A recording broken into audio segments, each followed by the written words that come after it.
Hello and welcome. For China Solved, I'm Andrew Hubert, and this is the China Negotiator, episode 35, The Accidental Cold War.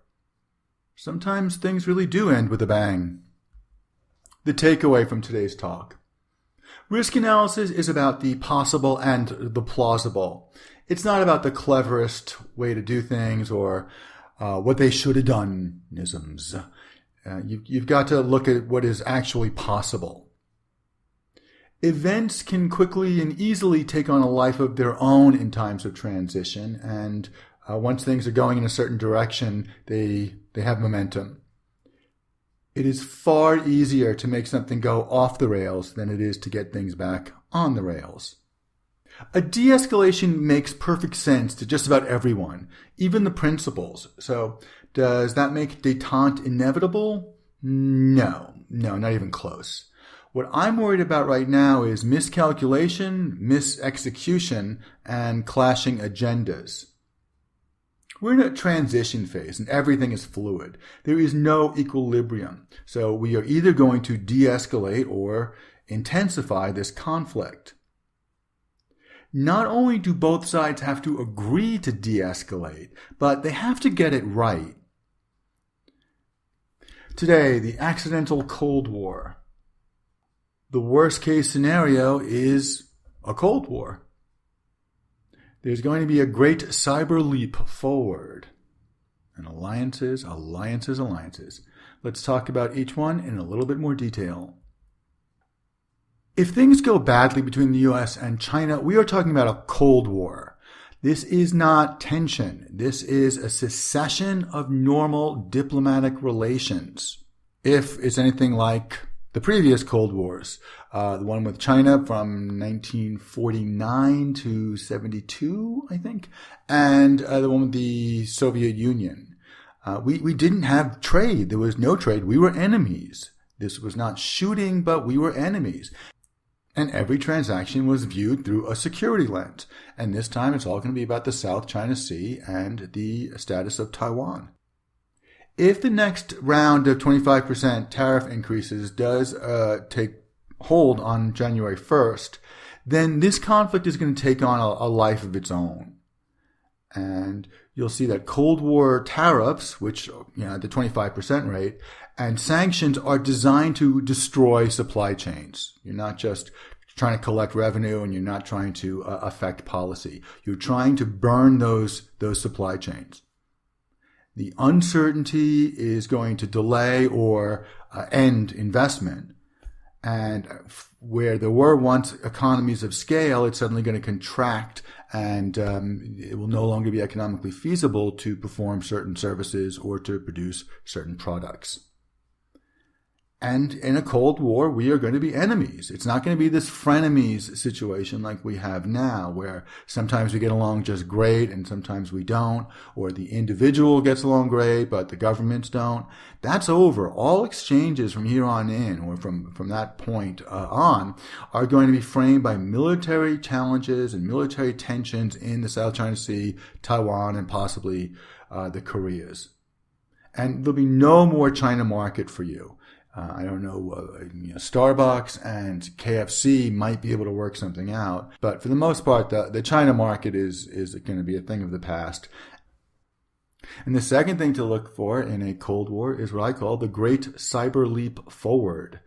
China is going to put all its resources into developing first technological parity and then leadership of certain key technologies, and they are going to pursue this fanatically. But they're not looking at pure science. Standards and benchmarks are going to be the new battleground. China doesn't want to just invent new technologies. It wants to control industries, just as the U.S. has been controlling industries like telecom, medicine, transportation. Anytime there's a standard, the standards are set in the U.S. or the operating system is owned by a U.S. company, we pretty much control that technology. And China wants to do the same. So you're going to see a lot of competition there. And the struggle for technological dominance is going to get a little bit political, and it could get weird. The United States is quite familiar with its own forms of nationalism, especially white nationalism. China has had its own version of those things, and they tend to get pretty xenophobic. So those who are old enough to remember the Red Guard, or well-read enough to be familiar with the Red Guard, should be on the lookout for signs of a new cult of personality. So as China and the U.S. face off in this new battleground of standards and benchmarks, here's how I think it's going to shape up with the exciting new technologies on the horizon. The U.S. is likely to dominate in AI, artificial intelligence. Sorry, Li Kai-fu, but even though your book, AI Superpowers, was quite good, I think that China's just coming into this too late, and the Western incumbents already have a pretty firm grip. Same goes for virtual reality and G5. However, where the PRC is likely to dominate, biogenetics. Today is yesterday, they just had the announcement that a Chinese doctor has produced the first CRISPR baby, or the first designer human. China stands to do very well in biogenetics. They are free to use stem cells for research. They don't have to worry about the cumbersome FDA and other approval processes. And they already have a pretty good head start on things like cloning.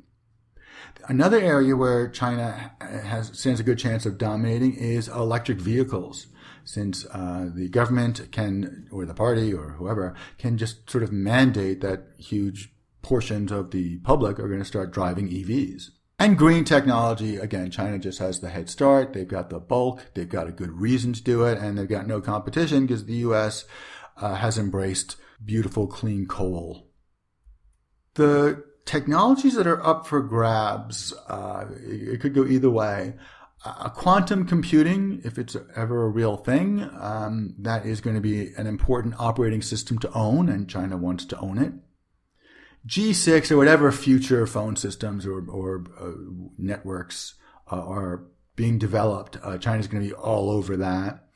E-commerce and mobile banking, I know that the United States had a bit of a head start, but China is doing some really interesting things with mobile, and it's catching on in Southeast Asia and in other places. So China is one to watch there. And the same goes with robotics. Even though they did not invent the technology, being the manufacturers and the logistics experts that they are, they've just had an opportunity to put so much more into practice. And in space, the space race is on.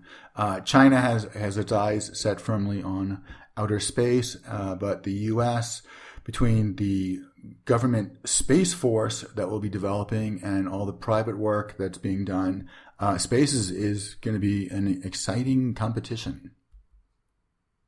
But alliances are the game.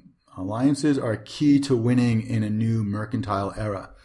We're going back to spheres of influence, but this isn't going to be an iron curtain like we had in the Soviet with the Soviet Union. This is going to be more of a silk web. China is actively looking for recruits. OBOR, the One Belt, One Road initiative, is now starting to look different because every one of those recipients of aid is likely to be Team China in a post-Cold War world. The U.S. is counting on a few traditional allies, Mexico, Canada, Western Europe, UK, and it's going to have to go out and recruit a whole bunch of new allies, and that might be difficult because a lot of these countries have been tweeted at by the president and probably aren't feeling like allies at the moment. But in the post-Cold War world, alliances and markets are going to be the same thing. So we are not just competing with China, we are competing with China and everyone that China is building this relationship with. And diplomats and generals are going to be negotiating trade deals. Final word, just because an intensification of the trade war into a full-on Cold War is a terrible idea, doesn't mean that it can't happen. A botched de-escalation or a ham-fisted act of brinksmanship is a great way to ensure that a major conflict ensues. If not right away, then someday soon. If you are doing risk analysis or trying to figure out what your next move is, then you have to take into account the fact that we may have an accidental Cold War. Thanks very much for China Solved. I'm Andrew Hupert. If you find this useful, please hit like and subscribe on YouTube. If you are on LinkedIn, join the China Solved group. And check out the book Fragile Bridge and another book, 10 Common China Negotiating Mistakes, both by me, Andrew Hupert, and available on Amazon. Thanks again, and I'll talk to you soon.